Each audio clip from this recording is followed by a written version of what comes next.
بسم الله الرحمن الرحيم نحمده ونصلي على رسوله الكريم أما بعد فأعوذ بالله من الشيطان الرجيم بسم الله الرحمن الرحيم فإن طلقها فلا تحل له من بعد حتى تنكح زوجا غيره فإن طلقها فلا جناح عليهما أن يتراجعا إن ظنا أن يقيما حدود الله وتلك حدود الله يبينها لقوم يعلمون صدق اللہ العظیم۔ سورۃ البقرہ کی آیت نمبر 230 کی تلاوت کی گئی۔ دعا ہے کہ اللہ رب العزت حق بات کہنے کی توفیق نصیب فرمائے۔ آیت نمبر 229 کی ابتدا میں اللہ رب العزت نے فرمایا تھا کہ الطلاق مرتان، وہ طلاق جن کے بعد رجوع ہو سکتا ہے وہ دو ہی۔ پھر درمیان میں خلا کا ذکر آیا۔ اب یہاں سے اس آیت مبارکہ میں تیسری طلاق کا ذکر ہے کہ اگر کوئی شخص اپنی بیوی کو 3 طلاقیں دے دے تو پھر وہ عورت اس کے لیے ہمیشہ ہمیشہ کے لیے حرام ہو جائے گی۔ یاد رکھیں طلاق دینے کی بھی اسلام نے صورتیں بتائی ہیں، اور اگر اس طلاق دینی ہو تو اس کا بھی طریقہ بتایا ہے۔ سب سے احسن طریقہ جس کو طلاق احسن بھی کہتے ہیں وہ یہ ہے کہ مرد اپنی بیوی کو پاکی کی حالت میں 1 طلاق دے، اس کے بعد خاموش رہے۔ اگر درمیان میں وہ اپنی بیوی کے قریب چلا گیا تو رجوع ہو جائے گا، اور اگر نہیں گیا تو 3 طہر یعنی 3 جب باقی کے اس دن اس پر گزرے گئے، ماہ گزرے گئے، تو پھر وہ عورت اس کے لیے الگ ہو جائے گی اور ان کے درمیان جدائی ہو جائے گی۔ لیکن یہ جدائی ایسی ہے کہ اگر سال بعد 2 سال بعد دوبارہ یہ آپس میں نکاح کرنا چاہیں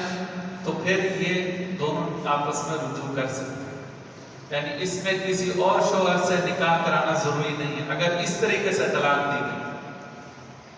اور دوسرا طریقہ یہ ہے کہ باقی کے ایام میں طلاق دے، پھر جب 1 مہینہ اس کو گزر جائے پھر 1 اور طلاق دے دے، پھر جب تیسرا مہینہ ہے یعنی ہر مہینے میں الگ الگ 3 طلاقیں دے۔ طلاق کی جو تیسری صورت ہے جس کی احادیث میں سخت ممانعت ہے اور اس پر سخت وعیدیں ہیں اور اس کو غلیظ کہا گیا اور بدعت کہا گیا، وہ یہ کہ ایک ہی مجلس میں کوئی مرد اپنی بیوی کو 3 طلاق دے۔ ایک مجلس میں اگر 3 طلاقیں دے دی تو وہ 3 طلاقیں ہی واقع ہوئی، اور وہ عورت اس کے لیے ہمیشہ ہمیشہ کے لیے حرام ہو جائے گی۔ پھر یہ کہ یہ عورت اپنی عدت کے بعد کسی اور جگہ نکاح کر لے، اور نکاح ہونے کے بعد پھر بالفرض اس کی اس شوہر سے بھی نہ بنی اور اس نے بھی اس کو طلاق دے دی، پھر اس کے بعد اگر یہ سابقہ شوہر کے پاس آنا چاہے تو آ سکتی ہے، لیکن نکاح پھر اس کا ہونا ضروری ہے اس صورت میں۔ اور احادیث میں اس طریقے کو بہت زیادہ ناپسند کیا گیا اور اس پر سخت وعیدیں سنائی گئی۔ فَإِن طَلَّقَهَا فَلَا تَحِلُّ لَهُ مِن بَعْدُ حَتَّى تَنكِحَ زَوْجًا غَيْرَهُ، پھر اگر کوئی طلاق دے دے عورت کو تو پھر وہ اس کے لیے حلال نہ رہے گی اس کے بعد، یہاں تک کہ وہ اس کے سوا ایک اور خامن کے ساتھ نکاح کرے۔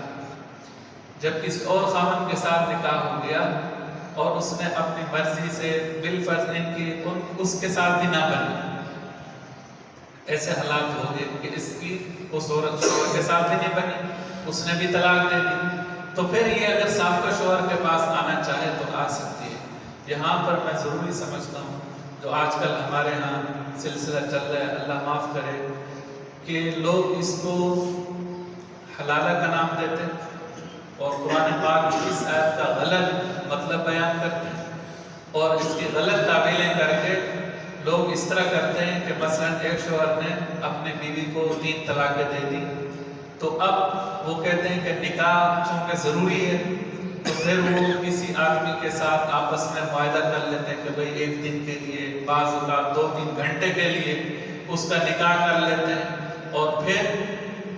کہتے ہیں کہ تو طلاق دے دینا پھر میں دوبارہ نکاح کر لوں گا۔ تو یاد رکھیں ایسے لوگوں پر اللہ اور اس کے رسول کی لعنت ہے۔ رسول اکرم صلی اللہ علیہ وسلم نے فرمایا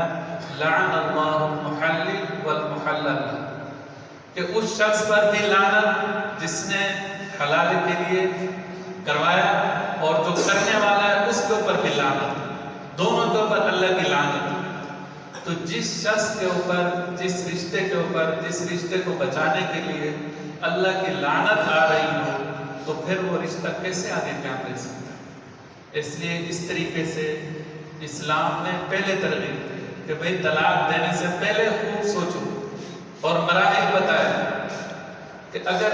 نہیں بن رہا تو سب سے پہلا مرحلہ یہ ہے کہ اپنی بیوی کو سمجھاؤ، ان کو سمجھاؤ۔ اگر بالفرض اس سے بات نہیں بنتی فَاهْجُرُهُنَّ فِي الْمَضَاجِعِ تو پھر ان کے بستر الگ کر دو۔ اگر کوئی خاندانی عورت ہوگی تو اس کے لیے بہت بڑی سزا ہے کہ مرد اپنا بستر اس سے الگ کر لے کہ تم میرے ساتھ نہ سویا کرو، الگ سویا کرو۔ یہ ناراضگی اس کے لیے بہت بڑی سزا ہے، اور اگر اس سے بھی نہیں بات بنتی تو پھر کہا ہلکا پھلکا اس کو مار بھی سکتے ہو۔ اس طرح نہیں کہ ڈنڈا اٹھایا اور شروع ہو گئے، اس طرح نہیں، اعتدال کے ساتھ اس کی بھی حد بتائی کہ اتنا تو مار سکتے ہو۔ اور اگر اس سے بھی نہیں بات بنتی تو پھر اللہ کہتا ہے کہ تم کچھ مرد کی طرف سے خاندان والے، کچھ عورت کی طرف سے آپس میں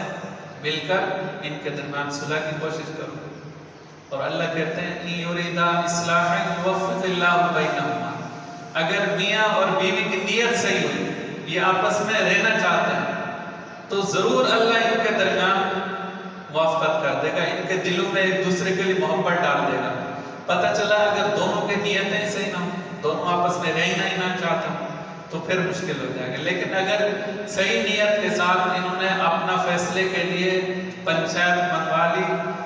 مرد کی طرف سے بھی عورت کی طرف سے بھی۔ ہمارے ہاں کیا ہوتا ہے، اگر پنچایت بھی لگے گی تو پورے مرد کا خاندان اٹھ کے آ جائے گا، ادھر سے عورت کا پورا خاندان اٹھ کے آ جائے گا، وہ پھر بجائے آپس میں صلح کے الٹا اور مسائل میں لڑائی ہو جائے گی۔ تو یہ طریقہ ہونا چاہیے، کچھ سمجھدار دو چار آدمی مرد کی طرف سے، دو چار آدمی عورت کی طرف سے آپس میں الگ بیٹھ کر ان دونوں کو سمجھیں، دونوں کی بات سنیں، دونوں کے درمیان صلح کی کوشش کریں۔ اور اگر اس سے بھی نہیں بات بنتی تو پھر اللہ کہتے ہیں کہ پھر اسی کے ساتھ گزارا کرو۔ عَسَىٰ أَن تَكْرَهُوا شَيْئًا وَيَجْعَلَ اللَّهُ فِيهِ خَيْرًا كَثِيرًا، اللہ کہتے ہیں ممکن ہے تمہیں کوئی چیز ناپسند ہو لیکن اللہ اس میں کوئی خیر پیدا کر دے۔ تمہیں یہ بیوی پسند نہیں آ رہی، تمہارے ساتھ نہیں ہو رہا تو اسی کے ساتھ گزارا کرو، ممکن ہے اللہ اسی میں تمہیں اولاد دے دے اور اسی بیوی میں تمہارے لیے برکت پیدا کر دے، اللہ اس پر قادر ہے۔ اور اگر پھر بھی نہیں ہوا تو پھر اللہ کہتا ہے وَإِن يَتَفَرَّقَا يُغْنِ اللَّهُ كُلًّا مِّن سَعَتِهِ، اور اگر جدائی بھی کرنی تو پھر جدا ہو جاؤ اور اس کا پھر طریقہ بتاؤ کہ باقی کی حالت میں ایک طلاق دے دو اور پھر خاموش رہو۔ جیسے عورت کی عدت پوری ہوئی تو وہ عورت خود بخود آپ سے جدا ہو جائے گی، اور اس کے بعد سال بعد 2 سال بعد پھر اگر نکاح کی دونوں میں صلح ہو گئی، تعلق ہوا تو وہ دونوں نکاح کر سکتے۔ تو طریقہ، ہر چیز کو طریقے سے کیا جائے۔ مسئلہ یہ کہ ہمارے ہاں جتنے بھی طلاقیں ہوتی ہیں، اللہ معاف کرے، تو کم کوئی 1% یا 2% لوگ ہیں جو سنت اور جو احادیث میں اور جو قرآن میں طریقہ بتایا گیا اس طریقے پر طلاق دیتے ہیں، ورنہ ایک ہی مجلس میں 3 طلاقیں دے دیتے ہیں، پھر بعد مفتیوں کے پاس بھاگتے ہیں کہ ہم تو غصے میں تھے، ہم تو بہت زیادہ ہمارا دماغ وہ تھا، کام ہی نہیں کر رہا تھا، غصے میں ہم نے دے دیا۔ تو یاد رکھے، غصے میں دی ہو طلاق، مذاق میں دی ہو، ہنستے ہوئے دی ہو، ایک مجلس میں دی ہو، متفرق دی ہو، جس طریقے سے بھی طلاق دی، طلاق واقع ہو جائے۔ اس کی مثال علماء اس طرح دیتے ہیں، کوئی کسی اپنے بیٹے کے سینے میں گولیاں اتار دیتی اور کہ میرے سے تو غصے میں ہو گیا، مجھ سے تو غلطی میں ہو گیا، تو جو جس طرح بھی ہوا بیٹے کی تو جان گئی۔ تو یہی معاملہ عورت کا ہے۔ تو میرے دوستو بزرگوں، آپس میں ناچاکی ہو جائے، لڑائی ہو جائے تو کچھ بھی کر لیا کرے، خدا کے لیے طلاق نہ دیا، کیونکہ جس عورت کو طلاق ہو گئی اس کے لیے تو زندگی ختم۔ آپ اس کو ہلکا پھلکا مار سکتے ہیں، نصیحت کر سکتے ہیں، لیکن اس طرح کے الفاظ اپنے منہ سے نہ ادا کیا کریں۔ اللہ رب العزت ہم سب کو اپنے گھر والوں کے ساتھ اچھا سلوک کرنے کی توفیق نصیب فرمائے اور ہمارے گھروں کو آباد فرمائے۔ فَإِن طَلَّقَهَا فَلَا جُنَاحَ عَلَيْهِمَا أَن يَتَرَاجَعَا إِن ظَنَّا أَن يُقِيمَا حُدُودَ اللَّهِ۔ پھر اگر یہ اس کو طلاق دے دے، یعنی دوسرا شوہر بھی اس کو طلاق دے دے، تو ان دونوں پر اس میں کچھ گناہ نہیں کہ بدستور پھر مل جائیں، بشرطے کہ دونوں غالب گمان رکھتے ہوں کہ خداوندی ضابطوں کو قائم رکھیں گے۔ یعنی کہ دوسرے شوہر نے بھی طلاق دے دی، پھر یہ آپس میں دوبارہ میاں بیوی ملنا چاہتے ہیں تو پھر اس کی اجازت ہے، لیکن شرط یہ ہے کہ اس چیز کا ان کو کم از کم اتنا ہو کہ ہم جو پہلے اللہ کے قانون کو توڑا ہے، ہم نے طلاق دی ہے، ایک دوسرے کے حقوق کو تلف کیا ہے، اب کم از کم ہم دوبارہ وہ کام نہیں کریں گے۔ تو پھر اسلام کہتا ہے کہ آپس میں صلح ہو سکتی ہے، آپس میں نکاح ہو سکتا ہے۔ وَتِلْكَ حُدُودُ اللَّهِ يُبَيِّنُهَا لِقَوْمٍ يَعْلَمُونَ، اور یہ اللہ تعالیٰ کے ضابطے ہیں، اللہ تعالیٰ ان کو بیان فرماتے ہیں ایسے لوگوں کے لیے جو دانش مند ہیں، جو عقل رکھتے ہیں، ان لوگوں کے لیے اللہ تعالیٰ نے یہ طریقے بتائے ہیں کہ اگر جدائی بھی کرنی ہے تو ان کے بھی طریقے بتائے ہیں کہ اس طریقے پر جدا ہو جاؤ۔ زندگی کا ہر معاملہ اللہ رب العزت نے بیان فرما دیا ہے، صرف نماز، روزہ اور زکوٰۃ کا طریقہ نہیں بتایا، بلکہ زندگی کے ہر شعبے میں، ہر فعل میں، ہر عمل میں بتا دیا کہ بھئی اس طریقے سے زندگی گزارو۔ اللہ رب العزت ہم سب کو اپنی زندگیاں دین کے مطابق گزارنے کی توفیق نصیب فرمائے۔